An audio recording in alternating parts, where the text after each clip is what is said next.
Hello, avid readers, book nerds, and casual observers, and welcome to the Read Along brought to you by the Lit Round Table. I'm Joseph. And I'm Anna, and today we're talking about The Light of the Midnight Stars by Rena Rossner. All right. Here we are, part 16. Yes, week 7. Look at us go. Yeah. We are almost The done. Light of the Midnight Stars. Yeah, we only have one more. Wait, is it one more or two more? One more week. So after this week, it's just finish the dang book, huh? Yep. Which means that there's a poll on our Patreon if you're a subscriber. Or a Yes, there patron. is. Not a subscriber. Whatever. Right.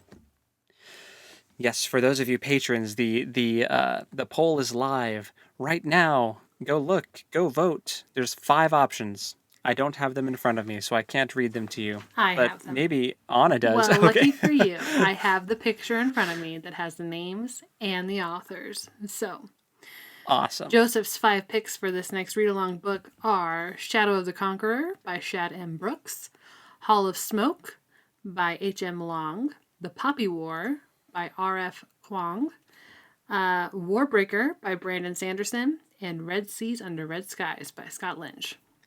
They all look and sound amazing. So, I am excited to see what you all vote for. Yeah.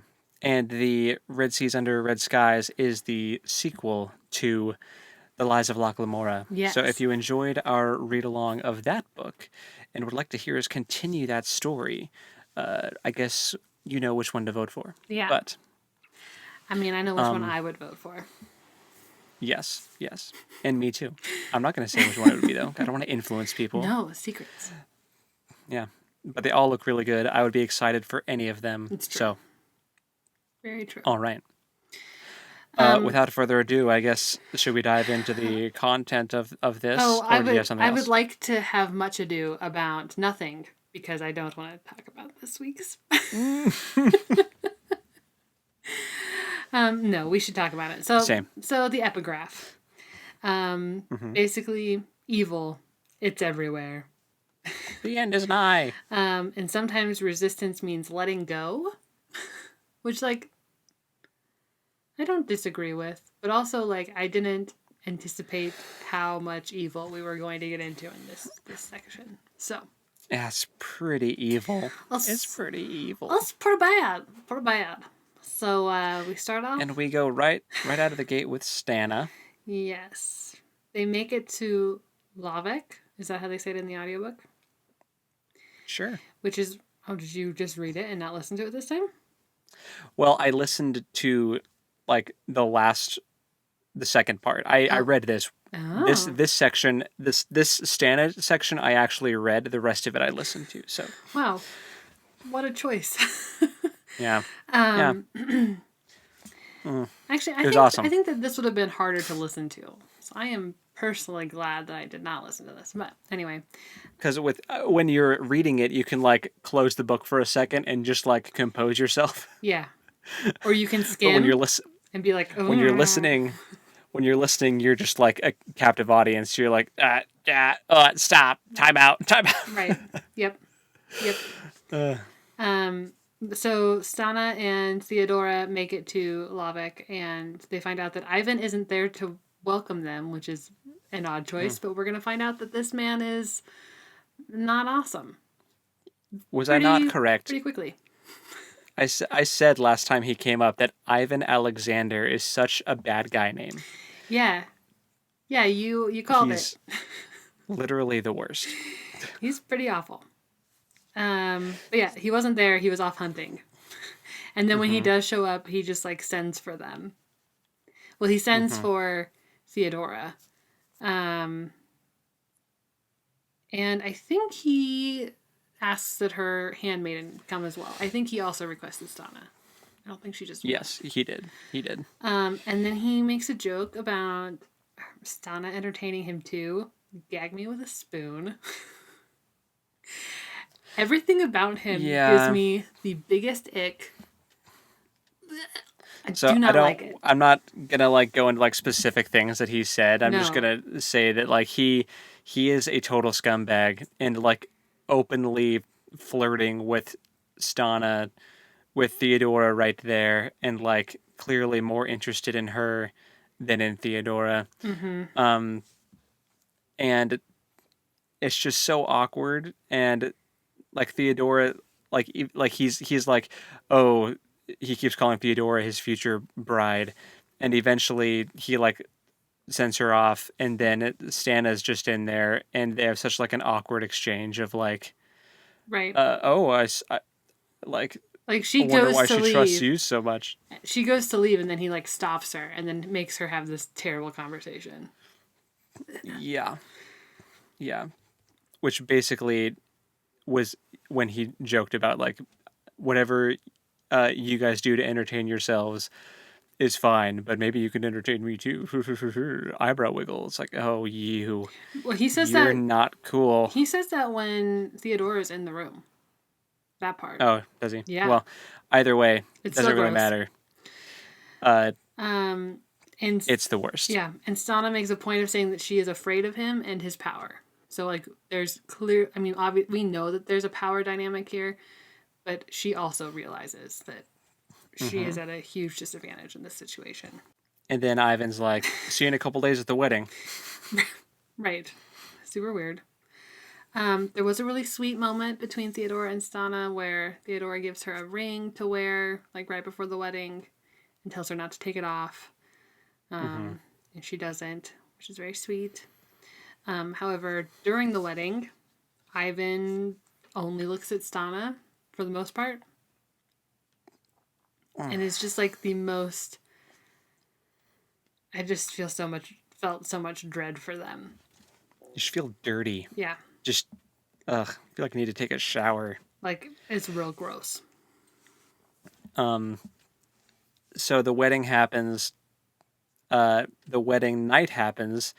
Stana's waiting in their room because they have a room together, waiting for Theodora to get back. Theodora does come back, doesn't really want to talk about what happened, just says she wants to go to bed. She's And then Stana leaves. Yeah, she's very clearly upset and like not okay. Oh, no. No. So, I mean, we all know what happened. We know what happened. yep. She most assuredly was not okay with what happened. Correct. And was not okay with it. No.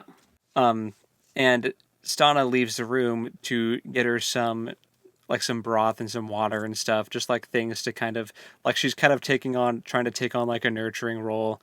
And while she's on the hunt for this stuff, she also sees there's no guards posted like outside their room, and she's like, how come nobody's guarding the princess's room? And they're like, oh, we weren't told to. It's like, what like Yeah.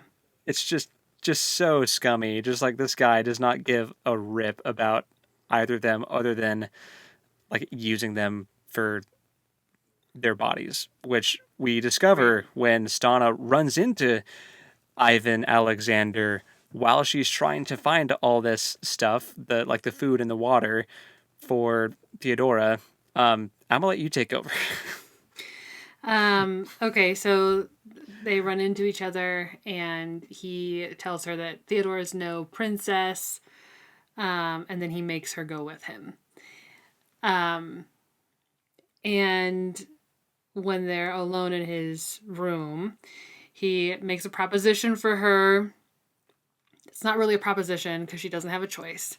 He tells her that she's going to come to him every night and he is going to impregnate her and she's going to, she'll have his children and Theodora is going to pretend that they're hers and Theodora can never know, which I was like, that makes no sense. How is Theodora going to claim them as her own if she doesn't know that they're his? Like, that's bizarre. But anyway. And then it fades to black, which is good. But we know what happens. Yeah. And Yeah. you just feel terrible. And then she goes back to her room with Theodora and she's like determined that she's not going to tell her, but Theodora can tell that there's something wrong. And No, she says he was with you. I can smell him on Well, you. yes. She's visibly Ugh. upset, and she can also smell him, which is just so sickening. um and so Stana can't lie and tells her a very like abbreviated version of what happened. Um and Theodora just feels incredibly guilty about what happened to Stana. And my biggest note on this chapter is just a big ugh, because it is Hmm. so not fair that these victims have to feel any kind of blame in this horrendous situation that they have found themselves in, because they are both victims. Oh yeah, and it's just it sucks because they even entertain the thought of running away, and Yeah. they're just like, no, if we did that, it could start a war with this country, Yeah. and then so many lives would be lost because of our decision to leave. Yeah. So we can't do that. We're stuck. Like Stana, like Theodora keeps on trying to like come up with ideas to make it so that Stana doesn't have to do this, and Stana's just like, no, this is like something that I have to do now. This Right. is my life now. Yeah. Like she's pretty resigned that this is just what she has to do. Yeah. And she's even like, I'm useless, I'm worthless. So what am I? Like, I am not worth starting a war over. And Theodora's like, you're important to me. And she's like, yeah, but that's not enough, basically. It's Yeah. just like I'm just a handmaiden. You're a horrible. princess. Horrible. Ugh. I hate it. I'm gonna need some good things to happen to people pretty soon here. I'm beginning to think that I have picked a horror story without knowing. Good job. Good job, pal. Because unfortunately, Just so hopeless. yeah, well, and it doesn't really get better. This entire sister Not in cycle is so bad. No, it's so rough. Like I honestly, like Jacob burning was like the only other thing that even comes close to this uh section. Um yeah. oh, it's And so rough. which like I'm going to give props to Rena Rossner again, because she is making me feel all of the things. It's all really well written. It's just it's dreadful, but not in a writing way. It's in a and I can I like I say the story is dreadful, but not because like it's a poorly crafted story. It's that it's full of dread. Yeah, it's gut-wrenching and heartbreaking. Yeah. So next up we've got Anna. Anna. Mhm. Um And and this is all about Leptitsa going into labor. yes. We also know now that not Anna. Wow. We know that Anna is also pregnant now. So, and she goes as soon as she hears that her sister's in labor, she goes to her, um, and she makes a note of saying she didn't have any warning of evil. But oh my, was evil afoot. Love it when a chapter starts that way. Especially when it's an Anna chapter, because she is so like because her sections are written in such a way that you can tell that she's already like thought through and processed everything before she wrote it down. You're like, oh no, what is coming? It's less narrative. It's less narrative and more like diary entry. Yeah, Um which I love. which is yeah, I really like her sections, but they're just so again dreadful. Uh so Leptitsa's in labor. Leptitsa asks for Anna to go to her, and she knows right away what's happening. She grabs all of her stuff, and she gets there, but the psycho mother-in-law, I forget her name. Margita. Right. I was like, what's the food I keep thinking of when I read her name? Margarita. Yeah. Uh, Margarita was there, and so She doesn't was a deserve to midwife. be. She doesn't deserve to be called Margarita. She is not that good. She's No, nasty. no. So she's in there with a midwife, and they're trying to help Leptitsa give birth, and it's a really rough childbirth, and Yeah. there's lots of pain and screaming, and Anna wants to help so bad, but like Margarita and the midwife won't leave, and so Margita. Are you saying it wrong on No, purpose? Okay. yes, Okay. because I hate her. Uh, so I mock her. So they won't leave, and she's like wanting to use her powers, her healing powers, to help, but she can't, and she has to just like stand there and like watch her sister be in pain, Yeah. which was awful. We also find out that Nicholas and the men are all gone to battle to support Ivan Alexander's family or whatever in some battle. Yeah, So yeah, like because that's an alliance now. yes, but I am sure that if Nicholas had been there, this would have gone completely different, which is just Hmm. also horrible. But yeah, so her hands are tied. She can't really use her powers the way she wants to. She does intercept some hemlock that they were attempting to give to La Pizza, and she accidentally drops it. So Yeah, that was good. they were they were supposed to be giving her something like for the pain or something, and then Yeah. she smells it before she gives it to her. Anna does, and she smells the hemlock and drops it. And I'm just like, oh, oh, so that's the game that we're playing now. All Yeah. of a sudden, this turned into like some Game of Thrones level conspiracy. Like there, that was an attempted murder. They were trying to make it look like she died in childbirth. Like, Well, and she also noticed like some blacksmith. Oh my gosh, guys, I don't know what's wrong with me. Some black mist like curling around the bottle too. Like, so it's like evil, evil, evil. yeah, Ugh. yeah. But luckily, that does not get ingested Correct. by Leptitsa. And then after that happens, Leptitsa starts asking to open the windows and the doors and everything because, this is weird Stargirl and she wants, like, Right. But not only that, like this is a tradition in like Anna talks about how in their culture and in their tradition, like if a woman was in labor in the synagogue, they would have opened a specific door that would have like ushered in, like it was symbolic of like a baby being brought yeah. into the world. Like she has like cultural reasons for wanting the things open too. But Margita It was is my, yeah, it was definitely my, well, it was, okay, definitely. It was my impression that was like going through Anna's head. yes. I don't know if I interpreted Leptitsa having the same thoughts as I thought. For me, it was more just like I want the windows open so Starman can see his babies be born. I mean, I think that that's Um, definitely a factor, but I also don't want to forget that Baptista spent a lot of time with Abba in the synagogue mhm. before they left their original village. Like she was just as present with him as Anna was when she was like helping him document Yeah. things. So they both have like their father's like culture deeply ingrained.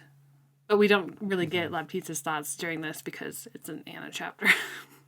Yeah. Yeah. um, Um, but anyway, though. Margita doesn't want the windows and doors opened because that's going to risk ill humors and demons to enter into the room. Ugh. So more, uh, more. Don't open a window. You'll let the demons in. Yeah, I'm trying to think of what the word is for that, but anyway, um, Anna's like, I don't care what you think. I'm going to open the windows, and she does. She opens all the windows and all the doors, and she sees a flash of light in the sky at the same time that the first son is born. Oh, spoiler. Spoiler. Because there's a second baby. Hmm. There Yeah. are twin boys with shining golden stars on their foreheads. Hmm. And Margita loses it and calls them cursed and blames it on the opened windows and doors. Which, whatever. You Medicine has and come a long way. I'm very accused grateful. them of conspiring with the devil. Yes. Like, guys, this is some like Dark Ages level. Well, absolutely. That's where we are. Oh, you have a sniffle. Let me drill this hole in your head to let the demons out. Like this is the same level of stuff we're talking about here. Yeah. Oh, it is insufferable. This makes me so mad. And then Um, something really horrible happens. yeah, Margita's like, oh, it's tradition because this is a tradition that we're gonna bury the sheets. Well, I wouldn't say that I wouldn't doubt that that would have been a tradition because Right, but it's messy. she said that, and I was like, sounds fake, but okay. Well, yeah, coming from her, she's not a reliable source, so I don't know if that is or is not a tradition, but it could have been. And Anna sees her leaving with the sheets and the blankets and stuff, and they're wriggling. The blankets are moving. Yeah. So it can be inferred that she wrapped up the babies in the blankets and was leaving to go bury them alive. It's not only inferred, it is confirmed. Well, later. I mean, at Well, this point. I mean, But she follows her, which was a good call, and she watches her dig a hole, bury the blankets, and cover it up. And then as soon as she's gone, Anna goes back and digs it up. yeah, And and finds the babies. finds the babies, saves them, and then something really interesting happens. She like straps them to herself with the blanket to her chest, and she says a prayer about them growing strong. And then she blesses the babies, and she like draws a circle. There's a whole thing that she does. And 2 tendrils of green grow where Margita had buried the boys. And then there's this really poignant line where she says, I will show her, I thought, what happens when you plant a Jew. And, oh my gosh, Rena Rossner. You kill That me. was such You a cool line. slay me. I love it. It's, That was such a cool line. oh my gosh, I got goosebumps. Mm-hmm. Like, yeah, man. That was another one of those lines. And she said, one day a massive forest will take over this place and this castle will be just a ruin. And it's Yeah. just such a cool moment. Just like, you may have done this evil, but eventually you're going to have nothing and have no legacy. And like, Right. none of this is going to exist anymore. You did All this. because of the things you did. Yeah, you did this evil thing, and I am taking that from you. It is not coming to pass. And that was like, cool. Anna's like, Is this the part Anna's been where through a lot, Anna- and I love her. And my heart Yeah. breaks for her. Is this the part where she like claims her birthright and like name drops her dad in her prayer and like has kind of that moment of you know what part I'm talking about though, where she was like, I didn't expect to be like claiming my birthright like this. I don't recall. Let me look. I claimed my name and birthright. I never thought it would be taking my father's place, naming his name as my pedigree to anyone but a future husband. So yes. Yeah, I thought that was a cool part. That is Just cool. like finally like accepting. I feel like everyone is having to kind of accept who they are and where they came from and like stop trying to brush it under the rug. That's kind of a theme that's starting to happen, especially in the coming sections. But Yeah, absolutely. but yeah, that's Anna. And she says, I will finish my story later. There's too Yeah. much to do. She runs off with the babies. Yep. Or does she like throw them in a cave yet, or is that later? That's later. Okay. She Well, doesn't throw them in a spoiler. Oh yeah, she just football through it like perfect spiral. But you know what?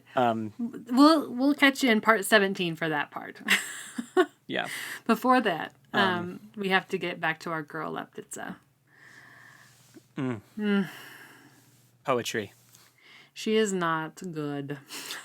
No. Nicholas has returned and she asks where the babies are. She can hear them crying, but Nicholas tells her his mother said they were stillborn, which we know is a lie. But he doesn't know that, and he's trying to console her, but it's not going very well. He's not being like, I think he's trying to be caring, but he's not doing a very good job of it. Because he's like, I need to go take Yeah. a shower. Like, you're crazy. You Well, can't I hear them think, crying. Like, he doesn't know how to help her. like, putting myself in his shoes for a second, it's like he was just at war, like Yeah. killing people. He's been fighting in battle. He's exhausted. He comes home. He missed the birth of his children he was going to Right. like Claim. take under his wing, and is told that they're stillborn by his mom. Mm-hmm. Uh, and now he has a hysterical wife who Yeah. says that she can hear them crying. Mm-hmm. I think he's probably like, this is a lot. Yeah. No, and it totally is. I just Like hours ago, I killed someone hours ago, and now I get back, and my future children are dead, and my wife's nuts, and my mom is like shady. But it's just I think he was probably just having a moment of like, I need to go to bed. And, Yeah, and he does like tell like her, I it's think if you took a bath, you would also feel better. And she's like, "What? How could mhm, how could I do that? I can't. My babies are crying." So they're both in like terrible positions, yeah, and they are only yeah, human. yes, yes, Yeah, with limited knowledge of events. correct. I'm sure Correct. if Nicholas knew like all the things that Anna knew, maybe his mom wouldn't be alive anymore. But I don't know. Yeah, I don't know. Like, who knows? Yeah, Um, but the basic gist of this section is that she is wrecked and distraught. So yes, very much so. yeah, And Nicholas is not going to be much help, no, especially if he's just going to believe everything his mother says at face value and not even investigate. but he has no reason to Yep. think otherwise. Yeah, I suppose. Yeah. Anyway, this section was really rough.